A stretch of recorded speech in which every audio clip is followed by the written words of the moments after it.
Welcome to Buffalo Wild Wings right here in Tiffin, Ohio, as the Tiffin University Dragons complete another victory on the road at Davenport last week and get ready for week number 4. This is the Gary Goff Show coming to you live from Buffalo Wild Wings. If you'd like more information on Tiffin University football or learn more about Coach Goff, all you got to do is go to GoTiffinDragons.com. Coach Goff, welcome in. 2-1 Dragons. How are you doing today, sir? I'm doing great. How are you? I'm doing well as well. Thank you for being here. Thanks to all of our fans out here at Buffalo Wild Wings. And always fun, you said it last week, Coach, always fun to do the show after a win. Dragons go up to Davenport last week and put a 27-14 victory on the board. And 2-1 now after 3 games in the season. It's not going to get any easier this week. We'll talk more about our opponent this week, but let's talk a little bit about last week's game. Your team took control of the game early, kind of coasted through the second half, but brought home a victory. Yeah, there's no such thing as an ugly win. We've talked about that, but really thought in the first half, both sides of the ball were playing extremely well. Yeah. We were taking care of the football. We were getting 3 and outs on defense. The guys were really playing around and making a lot of plays. So, we were extremely happy to get off to such a fast start there at Davenport. But, we're very excited. We're in a good position right now, and we had a great week of practice a week ago, followed up by a win, and we've had a great week of practice this week. So that was our first trip up to Davenport. A really nice facility up there, beautiful campus. It was fun to go up there and play the game on a new facility. And Dragons brought home the win now at 2-1. And let's go ahead and go through the scoring plays from that game, Coach. First quarter, you guys started early on a few minutes into the game, 11:49 on the game clock, and your quarterback Nick Watson finds Tyler Denton. From 44 yards out, Tyler had a big first half for you. Had 7 catches, almost 100 yards in the first half. But an 8-play, 84-yard drive, taking 3 minutes, 11 seconds off the clock, and made that opening statement right there, and the Dragons taking an early lead. Yeah, absolutely. We got to midfield right there and got put in a third down situation, and we anticipated that they'd like to bring some pressure right there and challenge our young quarterback, and they did just that. And he made a great read right there and found Tyler Denton, and he did all the rest by a 44-yard touchdown scamper right there. We talked about putting pressure on your young quarterback. That's a big defensive line. They had some beef up there up front for the Davenport front. How did you feel your offensive line fared against that good size of Davenport for the game? They did a good job. They really did. And, hats off to Davenport. They are a very talented, defense right there. And, they got several transfers, that defense line, a couple of guys that had played at some big-time programs. But, our offensive line battled and held their own. After the game, I asked them, how that line was, and they said, Coach, they were really good.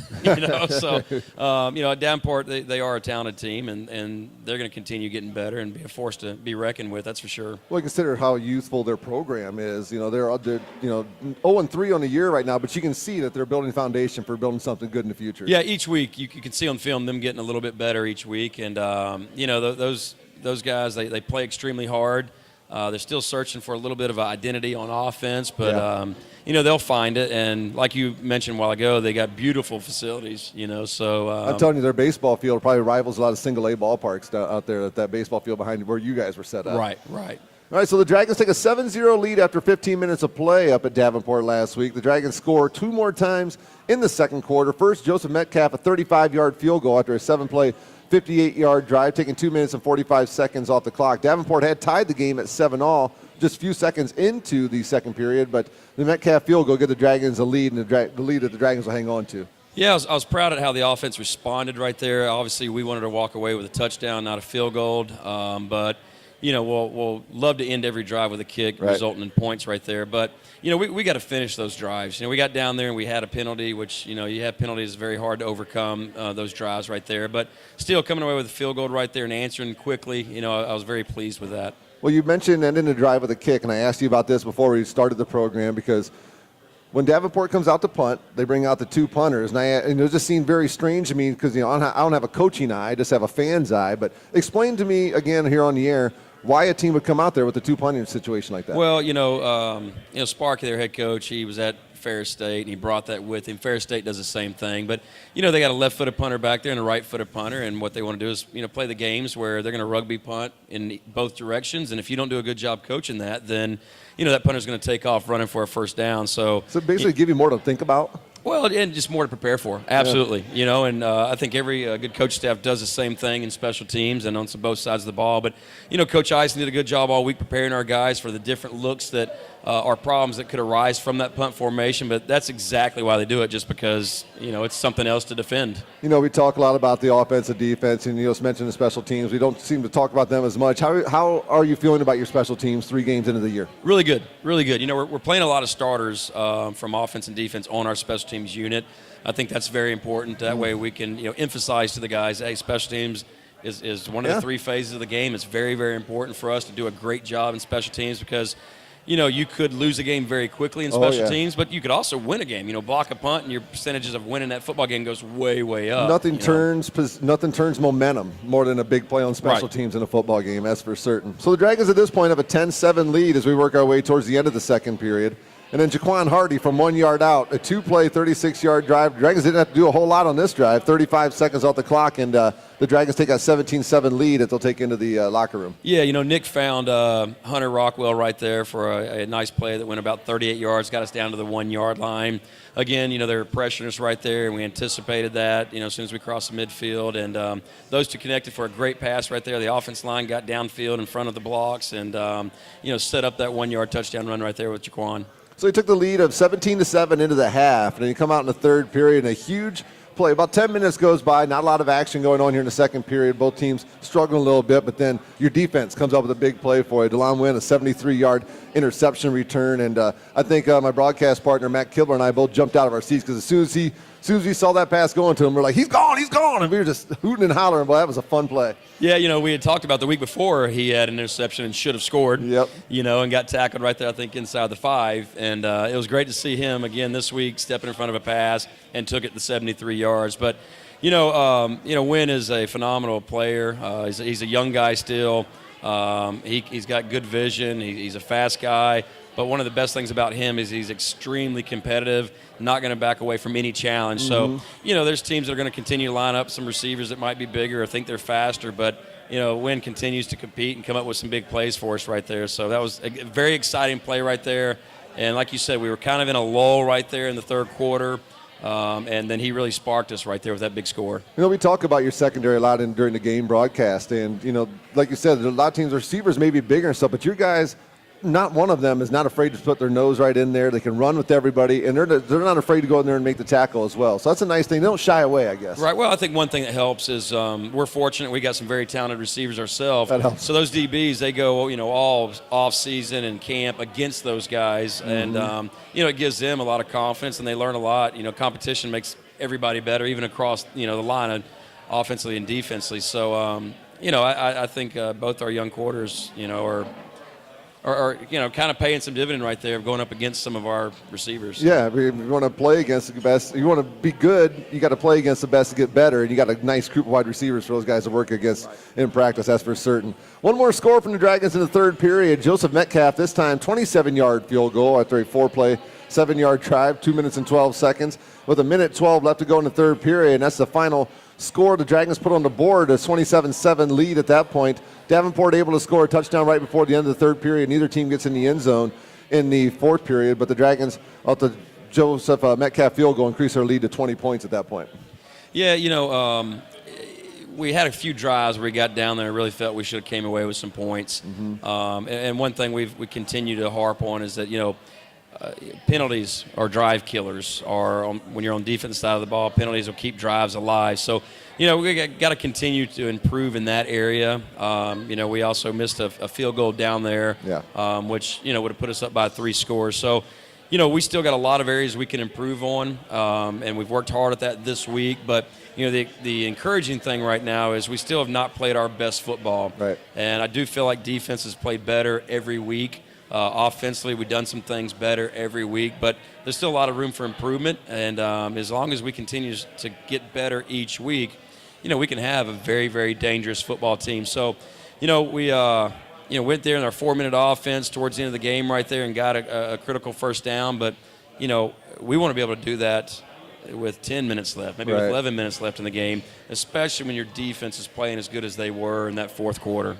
And you talk about the Dragons still haven't played their best game. You probably got to play your best one you played so far as your competition really steps up this week with Wayne State. We'll talk more about them in a little bit. And I have to ask you about the Tyler Denton touchdown early in the game. I don't know how it looked on film, and Matt and I were talking to you about before the show, but when he caught that pass and was coming across the field, and you could see the wide receivers waving like it was Tony Shedd, like, come this way, I got your block. That was nice to see because, sometimes wide receivers can maybe sometimes think about themselves a little bit, but it was great camaraderie, great teamwork to see those guys working together, especially 40 yards downfield. Well, most explosion plays, whether it's in the passing game or the run game, there is going to be a great block somewhere, whether it's on the line of scrimmage, at the second level, or downfield. So, with the older receiver groups, those seniors that are playing, they played a lot of football, and they understand that we must continue to maintain some blocks downfield. And, that was a great job by Tony as well, setting up that score. But at the same time, we told Tony this week, hey, you don't have to wave us over to you. We will find you, I promise. Just make the block. Just make the block. Just block the guy. Everything else will work out on its own. Jaquan Hardy, another 90-yard game. Seems like he's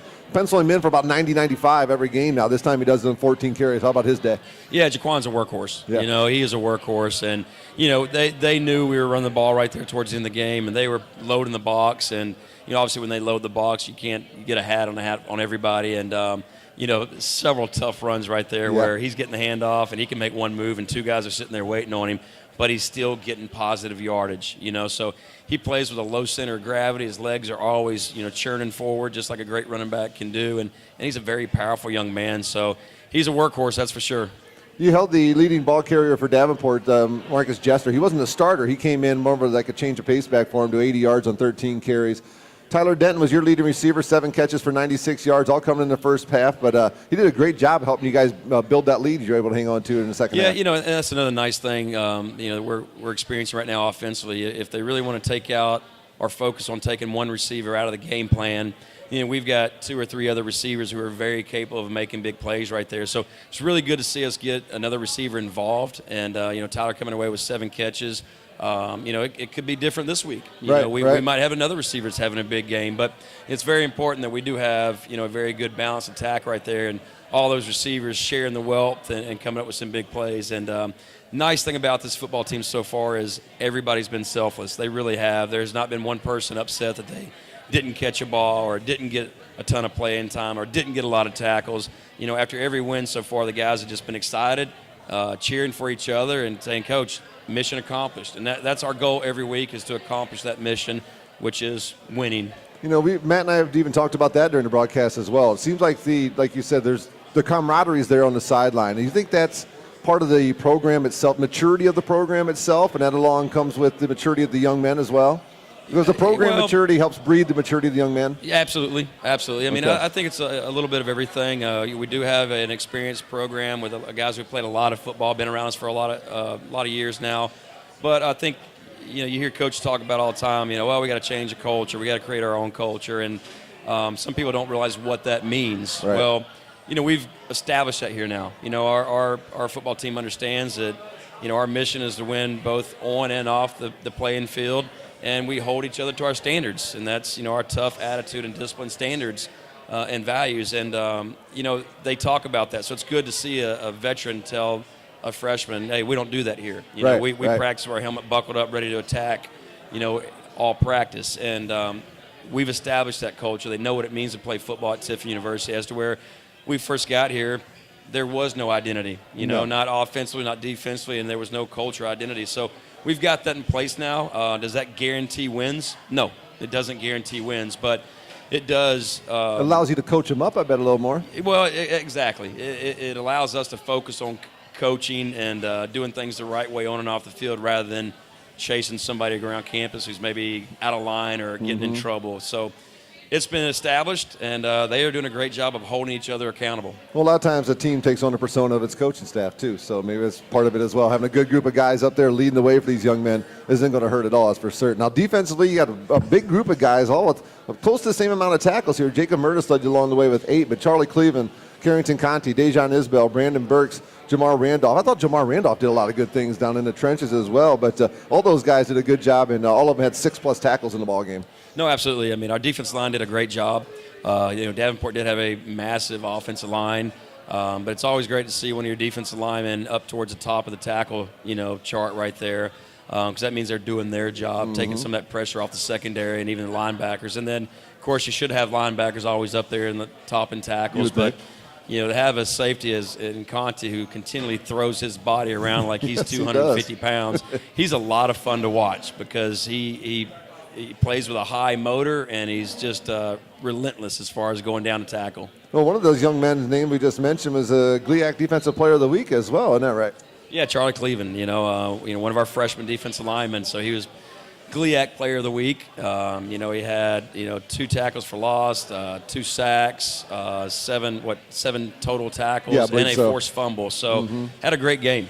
And I think we're going to talk to him later on here in the program. We are. We're going to bring him up and his position coach. Why don't we bring his position coach up right now? Lee Stalker's his position coach. Why don't we invite Lee up? Don't forget, everybody, you can catch Tiffin University football on WTUD, TUDragonRadio.com. We'll replay this show at 6 p.m. on Saturday night. Then at 6:30, we join Coast Country 100.9 WMJK for the full live pregame show until kickoff at 7 p.m. No reason not to get down to Frost Cow Stadium and take in the Dragons and the Wayne State Warriors this weekend. But if you can't make it, we might understand if you turn your radio on and listen to the Dragon football game. But Coach Stalker, how are you doing tonight, sir? Pretty good. How are you? I'm doing excellent. Welcome to the program. We were just talking about your defensive line there and the work they put in last week. Why don't we talk about them as a whole from camp to now, the work you've seen these kids put in? They've progressed, quite nicely. The nice part about the D-line is we're now a veteran group. At one point in my career here at Tiffin, we were a young group. We were inexperienced and kind of learning along the way. Right. And for us, we've come to this year with 4 returners at the seniors, 4 seniors leading our group, and we've about 3 newcomers, Charlie Cleveland being one of them, obviously. And learning from them, has been a great impact on those young guys. Well, we were talking about that earlier, Coach. The upperclassmen setting the example, the underclassmen then following that example that those guys are setting. A little bit like the running backs last year, with Jerry Brown and exactly Allen, those right. guys. We had 2 freshmen involved, and those older guys really took them under their wing. So you can see the same thing happen to that defensive line this year. You've seen, you're going to have one of your young men, Charlie Cleveland, on here in a little bit. He's one of the younger players. But let's just talk about some of the upperclassmen, some of the guys you've seen now for a few years, and talk about some of the leadership skills that these guys are possessing for you. So starting out the outside, we had Victor Cave and also Jamar Randolph, 2 of our outside defensive end players that have been, 3-4 year players for us now. So as they've continued to impact our guys and have seen a lot of football, so now the coaching aspect, and they play extremely hard, and they know our defense. And then for the interior D linemen, we've got Vinny Jones and Austin Jasper. Guys that have been here for 3-4 years now, played a lot of reps. Actually, Vinny Jones might be here for about 6 years now, right? Do some medical injuries and things like that. Yep. I feel like he's been here forever. But they've done a great job, just mentoring our guys, showing what it means to be a D lineman in this defense, how it's meant to be played, and just preparing. Off the field, there's a lot of mental side to the game, and they've done a great job preparing that side as well. Talk a little bit about, to the average fan who just watches a football game, how much it means to the work the defensive line puts in to allow the linebackers to do their thing, to allow the secondary to do their thing. Well, as we talk, is just defense. It starts up front. If you have a poor defensive line, it's extremely hard for the linebackers the entire to make plays. Yep. And it's you've got to have some warriors up there. And it's nice to have a good rotation of 4 to 8 guys, 10 guys who can throw out an offense and stay fresh. But you've got to have guys that can show up and win. That one-on-one battle from the first snap to the last snap. And it is that. Win the one-on-one battle, and most importantly, play with a lot of great effort. Win with effort up front. How much has your depth improved since when you first got here working with the defensive line? It's improved a ton, a lot. We tried to look for his eligibility, I think his first year. Can you play? Are you sure you don't have a game left, Lee? I'm sure he'd like to. I'm sure. I would have loved it. That's would have for loved certain. it. He lasts one snap. He's a coach now. But, like you said, we came through, had a lot of freshmen, a lot of first-year players when we first got here. And like I said, coming back now with 4 seniors, a lot of guys have played a lot of snaps of football. And you can rely on those guys, and they know the situational things throughout a game, and you can trust them. Young guys becoming sponges to the knowledge that those older guys have. Absolutely. A guy like Charlie, for example, has come, and the best thing he's come in is given great effort. His mistakes will happen, but he plays with extremely high effort, plays hard. It's not by chance you have 7 tackles and 2.5 TFLs and things like that. Right. It's a lot of effort, and he's come in and been willing to learn, what we do in this defense and what's being asked of him as a position. So. Is there anybody on this, or I guess as a whole, is there anything that's really been a real positive surprise as you worked with these kids this year? Like maybe coming into something, this could possibly be a weakness, but boy, these kids worked hard and we kind of made it an asset. Well, I think the pressure, as a defensive coach, pressure's on us to win games. If they don't score, they can't win. Right. And for us, the defensive line, being that first level of defense for our unit, we put a lot of pressure on us. And I think as a younger group, that pressure might have been too much. Yeah. But I think as we've progressed throughout the years and coming into this season, that pressure has been almost accepted. We've been willing to take that pressure on and show up day to day through practice and obviously week to week on a Saturday for a game to be okay with it. and go out there and win those games for us. What kind of – go ahead, Coach. I was going to say, I think it's really protected maybe our linebacker core because, that's probably maybe our youngest group, maybe on defense. And so it's pretty good for that defense line to be able to handle everything up front and let those guys, make their plays, So, again, an example of a position being selfless sometimes because, they hate it. They're not offensive linemen. They think they're more athletic than all the offensive linemen. But it's nice that they're willing to do the dirty work right there because really the D-line and O-line doesn't get a whole lot of praise, No. No. The only time their names get said is when that yellow hanky's out there most of the time. But how much talk about the offensive line and the defensive line, the work that they get against each other and how much that makes them better during the practice week. There is no doubt. I think our offensive line, showing last year and this year, they're a dominant front, that they can run the ball, they can pass protect. They're a very, skilled group. So for us going through against those guys all camp, going and seeing them, our good-on-good looks are extremely well. It's prepared us to go into week one or throughout the GLIAC, schedule and be prepared to play against great competition. Well, great competition coming this weekend. Wayne State bringing some different challenges for you guys. They traditionally like to run the ball. Usually have some pretty big backs, and this year their quarterback's been throwing the ball pretty accurately as well. Absolutely. They throw a lot of challenges. They're going to test you up front. They're going to test your defensive scheme and with their motions and formations and personnel groupings. So every level's got to be on top of their stuff. They got to prepare at a high level. And again, it put the pressure on us. It starts up front. We've got to be locked in and make the routine plays.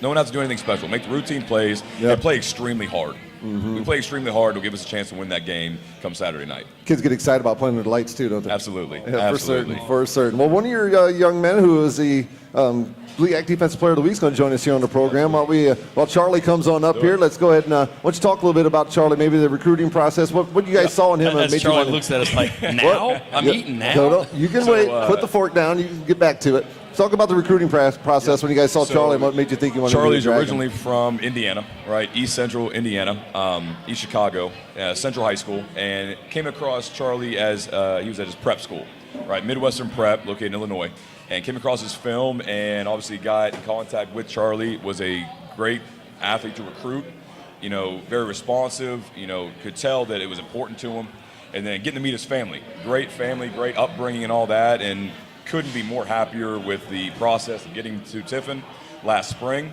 and this development from then until now. It's been great. It's fun to recruit the family, isn't it? Absolutely. It is. And you know what? To be a freshman, he's a mature freshman. He don't really look like a freshman. I mean, no, he doesn't look like a freshman, but he's a lot of fun to be around, and he shows up to work every day with a great attitude, but he's a very serious young man once he crosses the line. Charlie, welcome to the program. Go ahead and grab that microphone. How you doing tonight?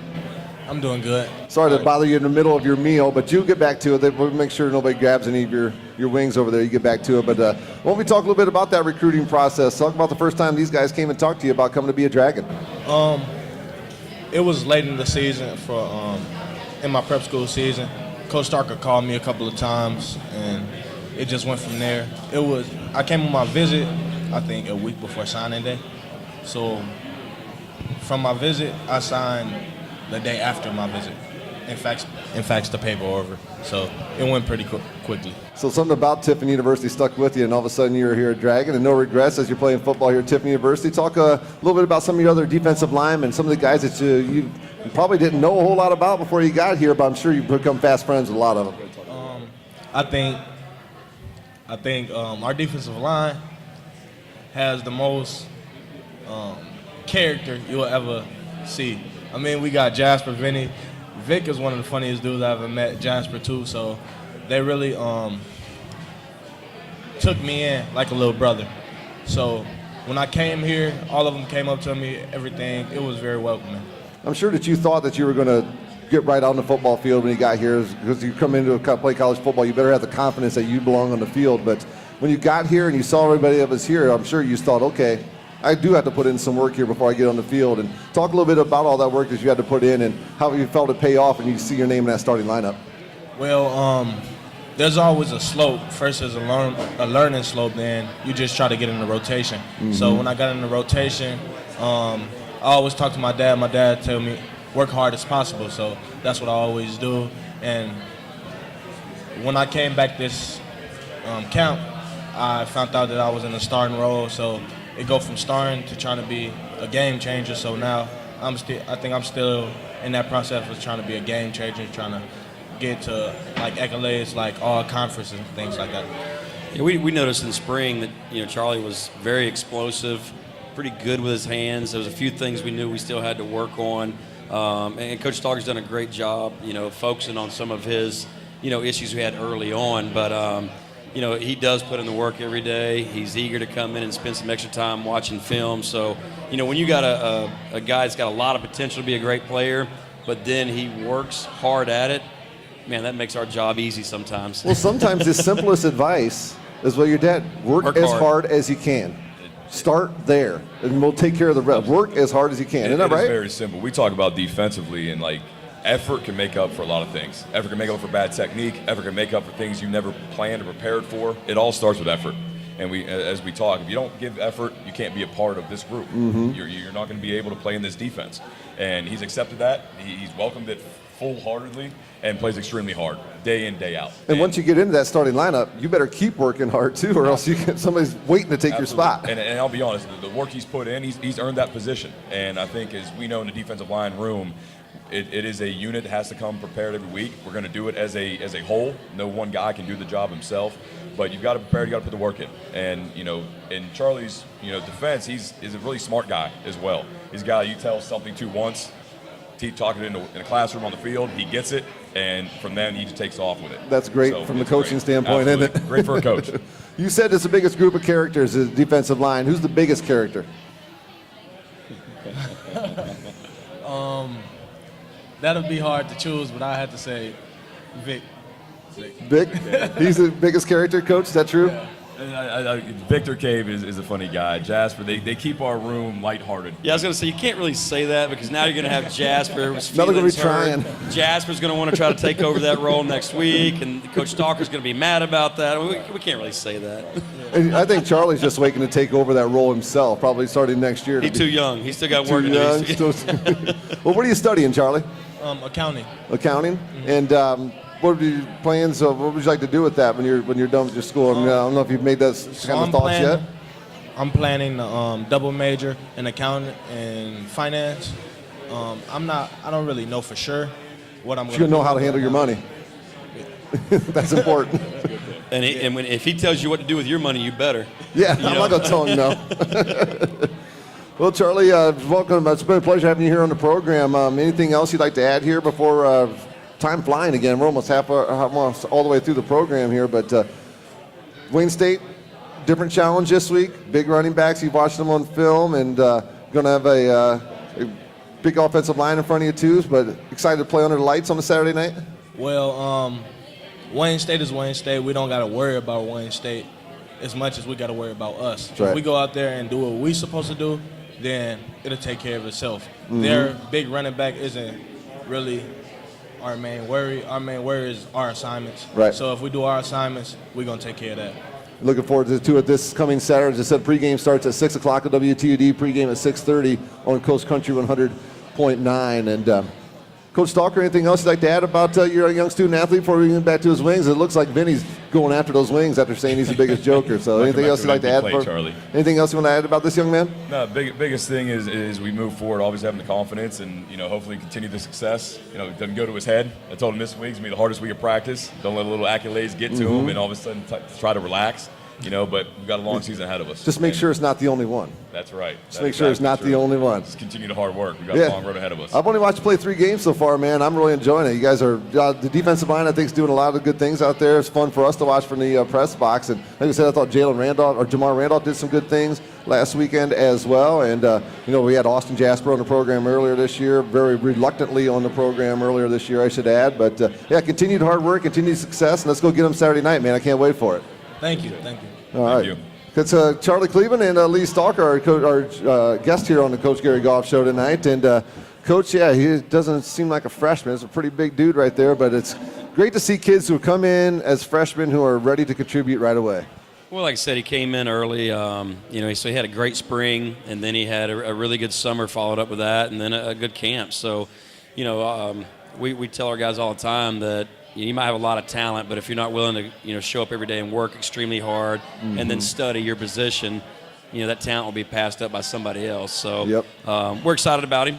He's got a lot of lot of games ahead of him still, and we're excited to see that him continue to improve each week. What kind of difficulties does it add to you on a Saturday with it being a 7 o'clock game, to keep everybody occupied during the day? And is it not real difficult for you? Or? No, I mean, it's just a little bit different. I mean, I've been involved with a lot of night games before, and, we'll get them up, have breakfast together, and, have some, short meetings in the morning, and then pretty much get all the way up to pregame, meal, and then it's just normal routine. Just normal routine after that. As I said, kickoff 7 p.m. at Frost Cowan Stadium. Our pregame show 6 o'clock, and we'll join with Coast Country at 6:30 p.m. This is the Gary Goff Show from Buffalo Wild Wings right here in Tiffin every Thursday night at 6 p.m. And Coach 2-1, 1-0 in conference, and we're waiting on the food to get to the bus after the game. I showed you on my phone right now. It's listed Tiffin number 1, first place in the conference. We're a half game out right now, right? Because I think Grand Valley's got 2 wins in conference, so 1-0 in conference, looking to make it 2-0 this week, and the heart of the schedule's coming right now, so it's time to really get our work in. Yeah, and we got a great opportunity this week. Wayne State is very talented, like they always are. They lead all kinds of different categories in the nation. But I'm excited. I'm excited to see how we play.